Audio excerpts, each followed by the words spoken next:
Everybody. Welcome to the Snack and Learn webinar on Biodiversity Net Gain for Green Infrastructure Delivery. My name's Tom Butterworth. I'm a Technical Director here at WSP. I'm going to go through a little bit of housekeeping and then I'll do introductions to myself and my colleague, Johnny Miller, who's going to be presenting today alongside me. So there will be time for a Q&A at the end. We'll make sure that there's a bit of time for questions and answers then. Please do add your questions into the question box. You should be able to type in questions there, and then towards the end we'll be able to read those out and come to some of those. And if we can't get to your questions, we'll answer in writing afterwards. The presentation itself should be in the handout box. You should be able to access that, so the slides are available for you. And the presentation is going to be recorded, so you'll be able to listen back to this at another time. So without further ado, that's our housekeeping over. Let's move into the presentation for today. So as I've said, my name's Tom Butterworth. I'm a Technical Director in WSP. I'm Deputy Head of our Ecology team and oversee our work on Biodiversity Net Gain and Natural Capital. And I'm delighted to be joined today by Johnny Miller. Johnny, would you like to say hello? Hi, yes, thanks, Tom. Johnny Miller, so I'm a Principal Consultant at WSP. I've been with WSP for the last 3 years, working purely on Biodiversity Net Gain as a technical lead in that area. So it's great to have Johnny here. He's one of the technical leads and one of the people leading this work nationally as well, the Biodiversity Net Gain work across the UK. Now we're going to get into the detail of it. So let's move on to the next slide. What we're going to talk about today, I'll just let that slide pop up. Thank you. What we're going to talk about today is first of all, we're going to outline what Biodiversity Net Gain is. We're going to talk about Biodiversity Net Gain specifically within the UK context, and actually we're going to focus down further than that as well. We're going to focus on what's happening within England. And then the key piece here is how we can use delivering gains for biodiversity, delivering Biodiversity Net Gain to enhance green infrastructure. And that's where I'm really going to pass over to Johnny, because Johnny's going to give us a very practical example from Forder Valley Link Road, and then we'll have some time for some Q&A. So let's get into what Biodiversity Net Gain is. Quite simply, it's a project, very often a development project, where the losses of biodiversity are outweighed by measures to first avoid, then minimize, and then compensate for the loss of biodiversity. And if we look at this diagram here, rather simplistically, but nevertheless rather nice, on that bottom row, we start with a woodland. We're putting in a block of flats, but we're not only doing that, we're also putting back woodland, and we're putting back a little bit more enhancement of biodiversity to make sure that we're delivering a gain overall. That's it in a nutshell. That's what Biodiversity Net Gain is. Now, of course, there's detail underneath that, and we're going to start to unpick some of that. But let's have a look at how this plays out in the UK context. So if we can move on to the next slide, please.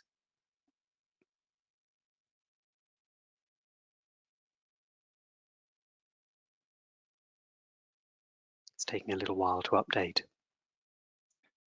Tom, can you see that on planning policy? Yeah, I can now. Thanks, Johnny. So we've got a whole range of planning policy that talks about Biodiversity Net Gain. And for those of you who are not aware, the United Kingdom's made up of Scotland, Wales, Northern Ireland, and England.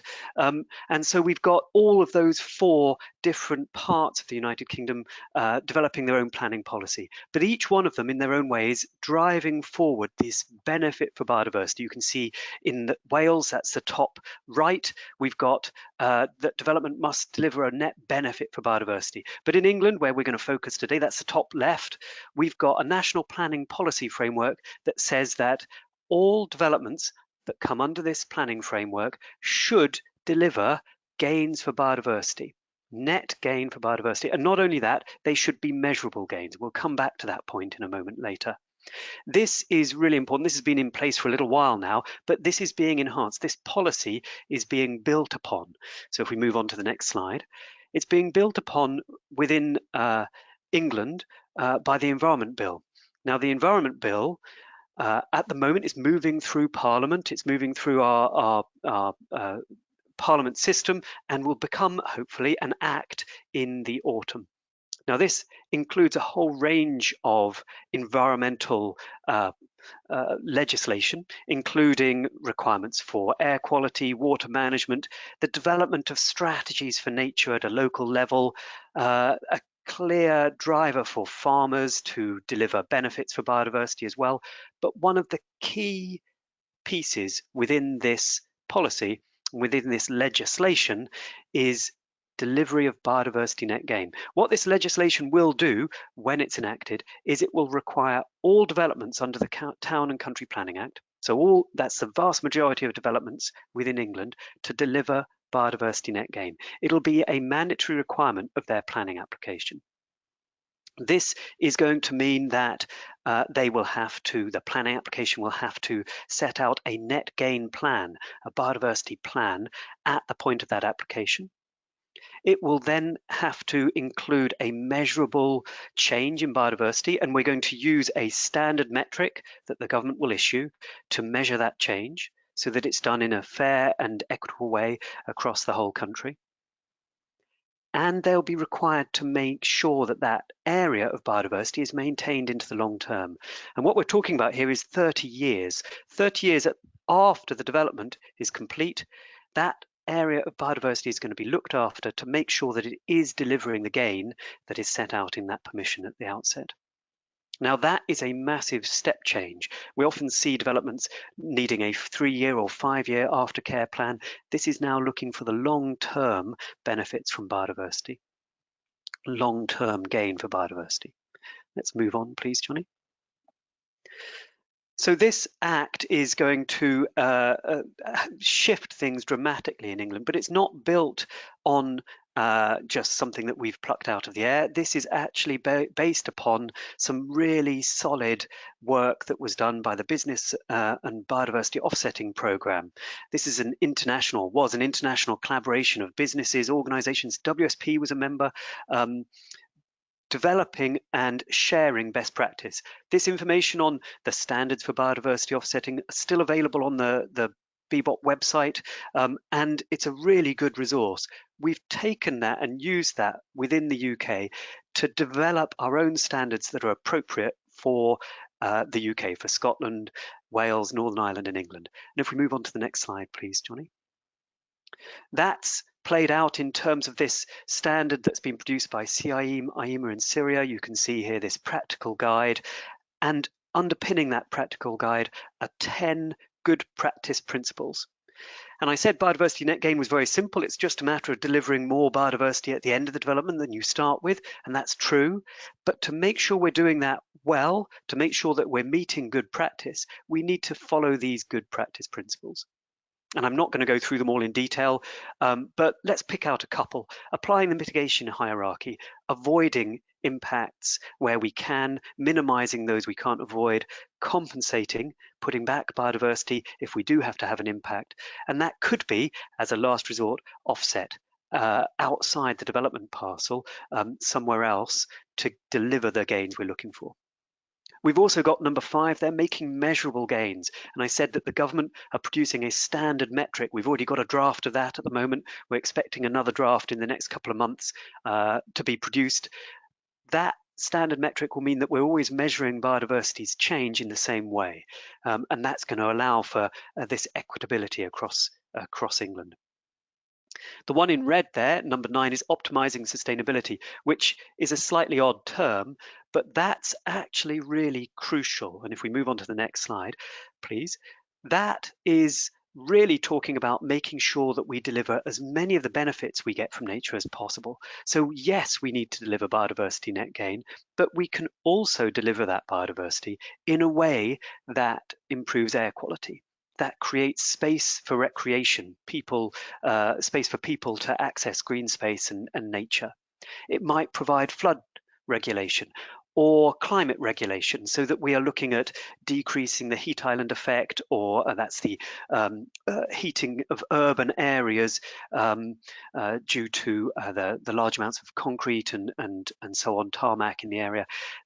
green spaces have a very, very positive effect on that, and we can use these green spaces to mitigate climate change, mitigate the changes that we're seeing in our climate at the moment. In other words, we buy one, get one free. We put in the biodiversity and we get all of these other benefits as well. Now that's really where this links to green infrastructure delivery. And this is where I'm going to pass over to Johnny to say something about the example of Forder Valley. Johnny, over to you. Thank you, Tom. So, yes, I'm going to talk about a specific scheme in the UK, in the southwest of England, in a coastal city called Plymouth. It's a large urban area, but it's got a fantastic network of green spaces. And they have a green infrastructure strategy that's been in place since, I think, about 2010, and have been doing a lot of work to identify key areas, improve the functionality of those areas, and seek to deliver strategic schemes around green infrastructure. And this project that we worked on was able to make a measurable contribution to that green infrastructure network through delivering objectives within the green infrastructure strategy. This is a £52 million road scheme that links together a new area of development within the sort of outer edges of Plymouth with the existing road infrastructure. So it's only a 1 kilometre section of road, but it has a flyover that takes it over a wooded valley and alongside and through some quite valuable habitats. But it's really critical to the delivery of the local plan, the development plan for Plymouth, and it enabled 4,300 homes to be delivered, a community centre, and a new park to be created for access for those people. For WSP, then, we've been involved from very early stages. In terms of Biodiversity Net Gain, I've been involved throughout the process from establishing the baseline, running an assessment to determine the biodiversity baseline of the site, assessing the development plans from early stages, but also throughout the planning process, so at outline, detailed design, and through into delivery. And so we've had to do post-development assessments and offsite assessments, and of course a cost analysis to determine the value of those offsite contributions to achieve net gains, so that budgets could be secured to deliver it. But we've had a much wider involvement in this scheme through delivering the environmental impact assessment for the scheme. So that's various different roles, providing assessments and surveys to feed into that environmental impact assessment. But we've also been involved since in doing pre-construction. We were involved doing contractor negotiation and management, building the business case, traffic modelling, but also through to site roles at the moment, project manager and supervisor supports, etc. So we've had quite a lot of involvement from all our different disciplines within this scheme. And the Biodiversity Net Gain component was shortlisted for an CIEEM Sustainability Impact Award. As you can see on the screen there, or just previously, there are some piers already in place. So construction's already started and is well underway. And that includes both the construction of the hard infrastructure, but already they've planted nearly 4,000 tree whips. That's early stage trees and 300 larger standard trees. And that'll be a component of about 14,000 trees planned to try and mitigate and compensate for the impacts of the scheme. As I mentioned previously, the site goes through some rather valuable existing habitats. So it goes through a local nature reserve and through priority habitats. And those priority habitats are our more designated as our more valuable habitats in the UK and in England. So through the iterative design process, we were able to assess both the impact but also to minimise well, identify habitats that needed to be avoided and minimise impacts on those habitats. That goes back to one of those principles Tom was just mentioning of applying that mitigation hierarchy. And we applied trading rules so that there wasn't a downgrading of habitat being created, so there was comparable value in terms of the habitat quality being created, as well as the quantity. And through that iterative design, they were able to refine on-site delivery and achieve and maximise what could be achieved on site. But even then, they recognised, or we recognised through our assessments, that there was a residual impact that needed to be compensated for outside of the site boundary. And so we undertook some assessments of a number of different offset sites through a site selection process, as there was no existing offset market or no existing habitat banks that could compensate for the impacts of the scheme. So with limited timescales, we focused on Plymouth City Council's owned and managed land and targeted land that were already delivering and were a part of the extensive green infrastructure network within the city and delivering green infrastructure strategy objectives. And through this process, we identified the need for and identified sites to deliver 18 hectares of grassland and woodlands habitat enhancements, 440 metres of hedgerow and of new hedgerow and 340 metres of watercourse enhancements. And all of that through our cost analysis, working closely with Plymouth City Council, was costed to £1.2 million. And that was ring-fenced for a 20-year delivery period. So both the early stage creation and management, but ongoing for a 20-year period. Further than that, though, the local authority wanted to make a commitment that was heading towards an in perpetuity delivery, and 80 years was used as a kind of a proxy for that. And so committed to a further 60 years of managing those green spaces through their future green space budgets. So that's a really marked change on what has been done in the past in the UK.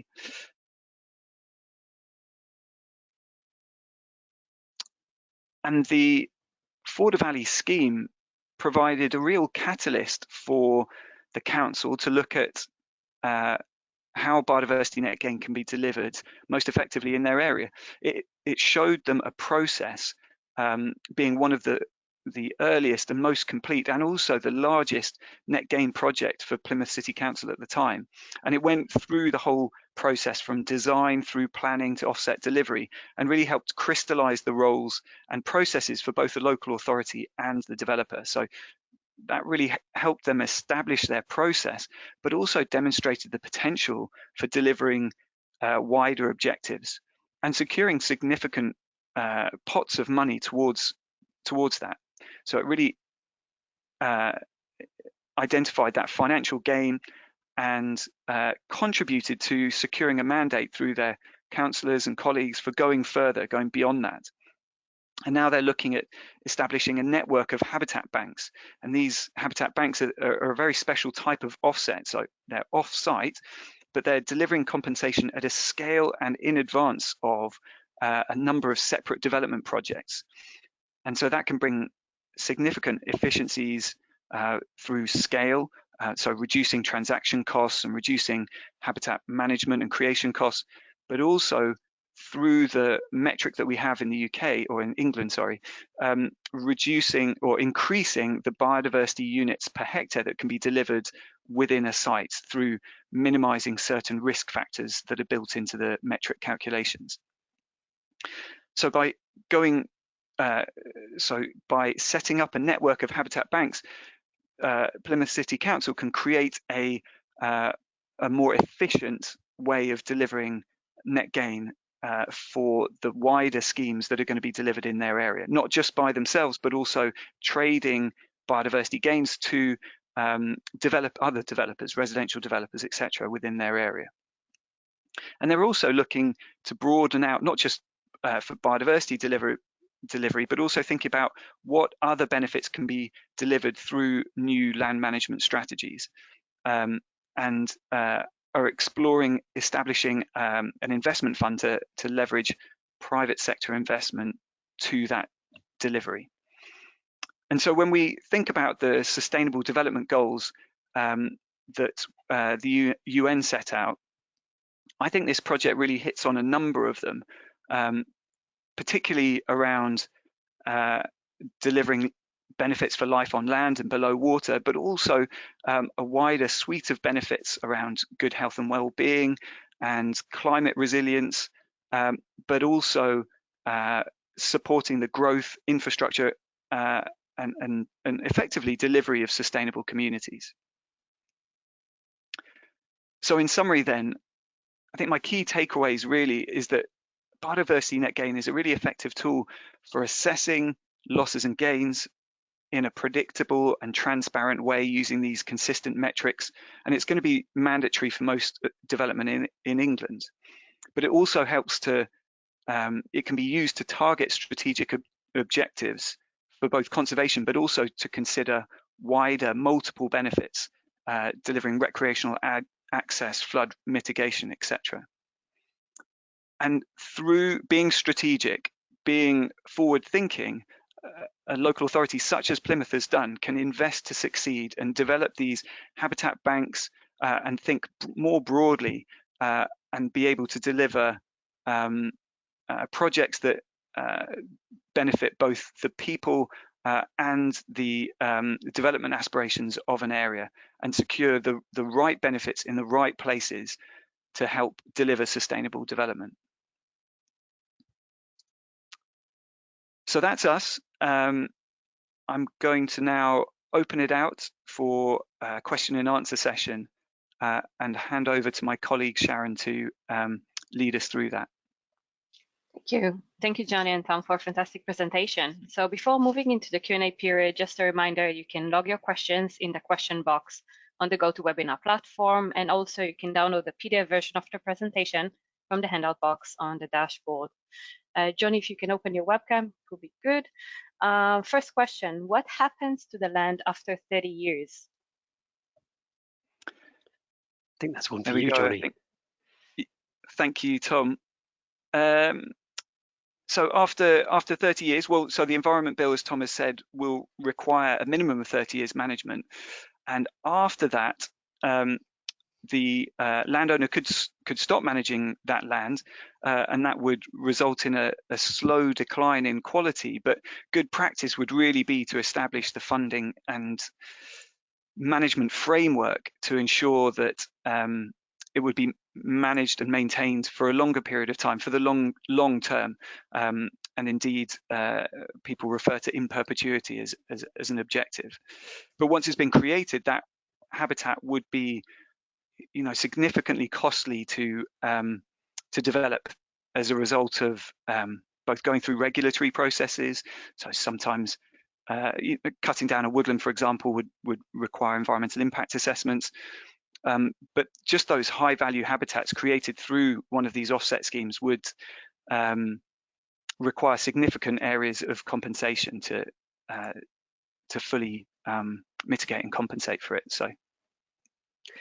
Yeah, I think the advantage of Biodiversity Net Gain becoming mandatory is that if a site is then developed again, it will need Biodiversity Net Gain on the site that's been looked after for biodiversity. So you'd have to get a gain on top of what's already there. So yeah, there's an element of protecting what's there as well as delivering gain through this legislation that's coming through. Thank you. Can you speak about biodiversity offsetting in relation to this project? And can credits be traded like greenhouse gases offsets? So this project, I would say, is a good example of where biodiversity offsetting has been applied. So we assessed the impact of the scheme and identified a residual impact, and then gains were created elsewhere. So we we undertook baseline assessments of those offset sites, and then identified a suite of management and habitat creation approaches to create additional gains over and above what was already funded and intended within that site. So those off-site gains were compensating for on-site losses. So that's a good example of biodiversity offsetting, I'd say. And can credits be traded like greenhouse gas offsets? Well, at the moment, we're still quite early in the establishment of biodiversity net gain and markets in delivering offsets, but absolutely the intention is for gains to be traded from, say, a habitat bank, as I described before, where you might have one person creating that habitat bank trading offsets with multiple development sites. So yes, absolutely, that can happen. And once it's mandatory and a site register has been established, that will definitely become the norm. Yeah, one of the key differences, of course, though, is that carbon could be absorbed almost anywhere and it will have a benefit, whereas the biodiversity will need to be local to the impact for it to benefit the same species and the same human communities. So there are a lot of similarities, and the answer is yes, it will be part of that trading, but there are some really important differences as well that we'll see coming through over the next as the legislation becomes an act and as trading sets up. Thank you. Next question, what does the 80-year commitment cover in terms of long-term site management?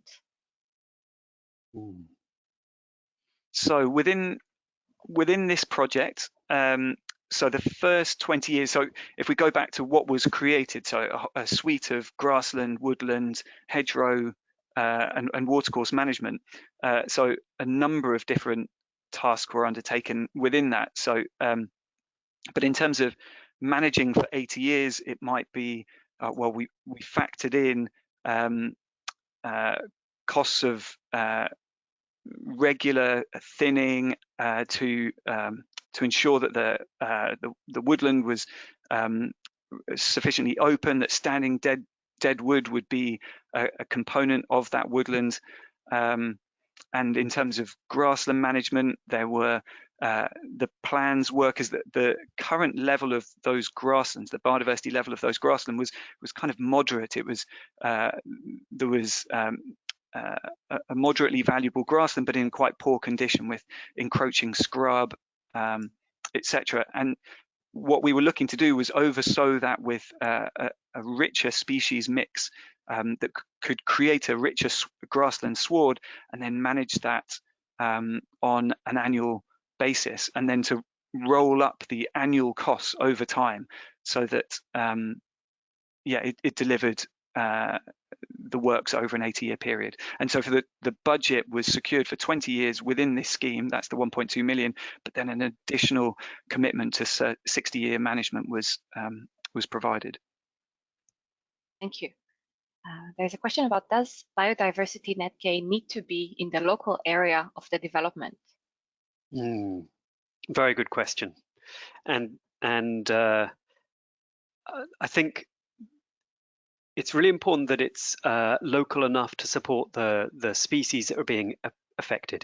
If we were losing biodiversity in I don't know, Poland, and compensating for it in Ireland, the species impacted in Poland aren't going to be very happy with having to up sticks and move all the way to Ireland. Although Ireland's lovely, it'd be quite a challenge for them. So more local, the better.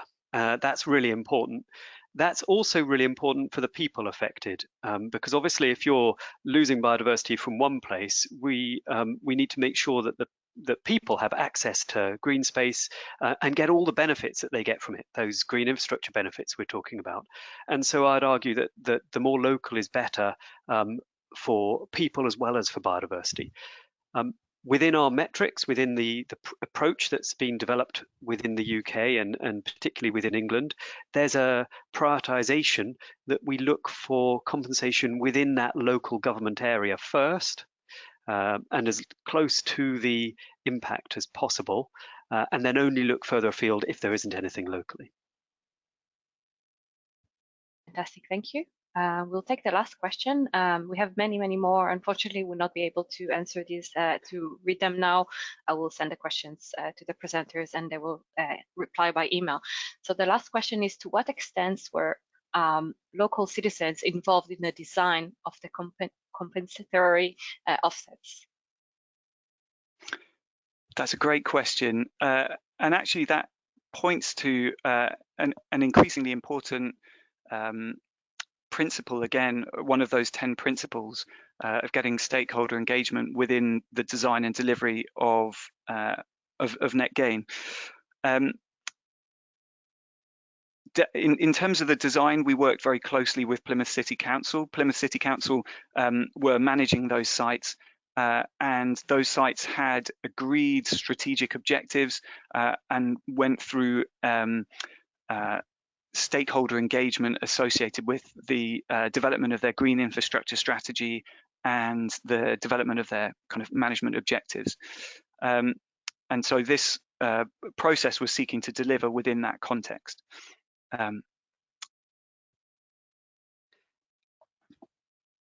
Fantastic, thank you. So we're at the end of our webinar session. Please feel free to follow up directly with Johnny and Tom via the contact details shown on the screen. And I would like to thank all attendees for joining today. Thank you very much for your time. And thank you, Johnny and Tom, for a fantastic presentation. Thank you, Sharon. Thank you, everybody. Thank you. I will wrap up the webinar now. Thank you.